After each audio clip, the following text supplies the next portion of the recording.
இன்னைக்கு நாம ஐயர் வீட்டு ஸ்பெஷல் புளியோதரை ரெசிபி தான் ஃப்ரெண்ட்ஸ். எப்படி பண்ணுறதுன்னு சொல்லி பார்க்க போகிறோம். வாங்க பண்ணலாம். Hello friends, welcome to my lovable recipes.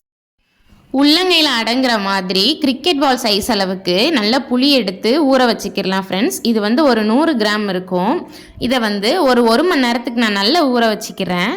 First அடுப்பில் ஒரு பேன் வச்சுக்கிடலாம். பேன் ஹீட் ஆனதுக்கப்புறமா 1 கப் பச்சை வேர்க்கடலை சேர்த்து நல்லா வறுத்துக்கிடலாம் ஃப்ரெண்ட்ஸ்.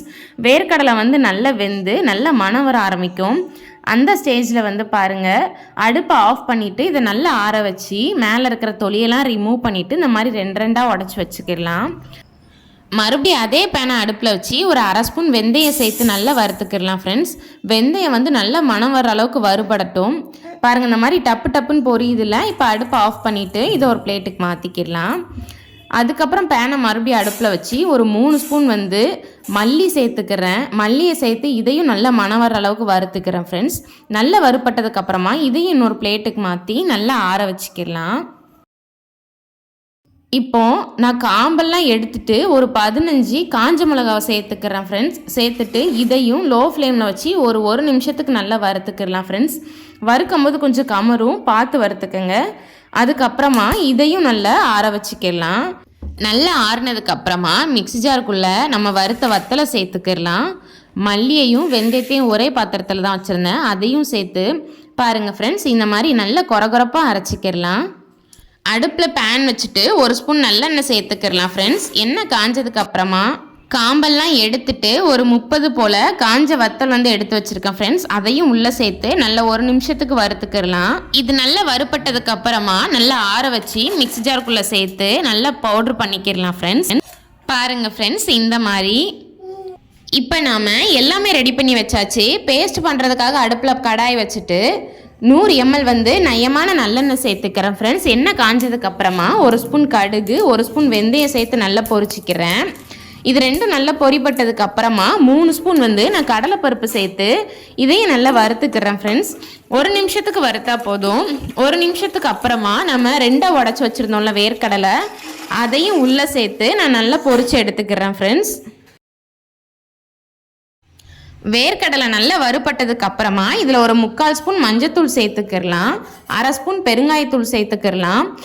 சேர்த்துட்டு 1 நிமிஷத்துக்கு நல்லா கலந்து தந்துக்கிடலாம். அதுக்கப்புறமா ஒரு கொத்து நல்லா ஃப்ரெஷ்ஷான கருவேப்பிலை நான் உள்ளே சேர்த்துக்கிறேன் ஃப்ரெண்ட்ஸ். புளியோதரைக்கு கருவேப்பிலை நல்லா ஃப்ளேவர் தரும். சேர்த்துட்டு இதையும் நல்லா கலந்துக்கிறேன். இப்போ நம்மளோட புளி ஒரு மணி நேரத்துக்கு நல்லா ஊறினதுக்கப்புறமா நல்லா கரைச்சி கட்டியான புளி தண்ணி எடுத்து வச்சுருக்கேன். அது எனக்கு ஒரு டிஃபன் பாக்ஸ் கிடச்சிருக்கு. இப்போ அதையும் நான் உள்ளே சேர்த்துக்கிறேன்.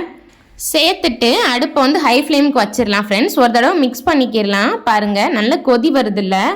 இந்த ஸ்டேஜில் நம்ம வத்தலை மட்டும் வறுத்து பவுட்ரு பண்ணி வச்சுருந்தோம்ல, அதை ஃபஸ்ட்டு நான் உள்ளே சேர்த்துக்கிறேன் ஃப்ரெண்ட்ஸ்.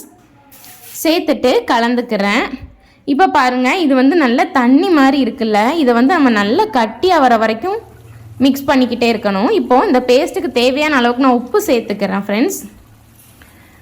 ஒரு 2 நிமிஷத்துக்கு ஒரு தடவை இதை நம்ம கலந்து விட்டுக்கிட்டே இருக்கணும் ஃப்ரெண்ட்ஸ். நம்மளோட பேஸ்ட் ஃபஸ்ட்டு இருந்ததை விட நல்லா கட்டியாகிட்டு வரதை நம்மளால் நல்லா ஃபீல் பண்ண முடியும்.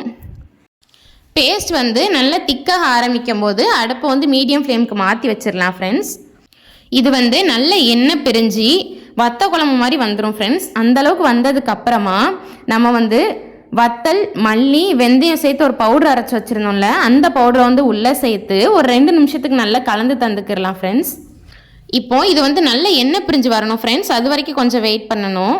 பாருங்கள், நல்ல எண்ணெய் பிரிஞ்சு வருதில்ல. இந்த ஸ்டேஜில் நான் ஒரு துண்டு வெல்லத்தை நல்லா இடித்து சேர்த்துக்கிறேன் ஃப்ரெண்ட்ஸ். புளியோதரையோட டேஸ்ட்டை இன்னும் எக்ஸ்ட்ராவாக கூட்டி தரதுக்காக தான் ஃப்ரெண்ட்ஸ் நம்ம வெல்லம் சேர்க்குறோம். ஒரு தடவை கலந்து விட்டுக்கிடலாம் ஃப்ரெண்ட்ஸ். எனக்கு உப்பு பத்தாத மாதிரி இருந்தது, அதனால் நான் ஒரு 1/2 ஸ்பூன் உப்பு சேர்த்து நல்லா கலந்துக்கிறேன்.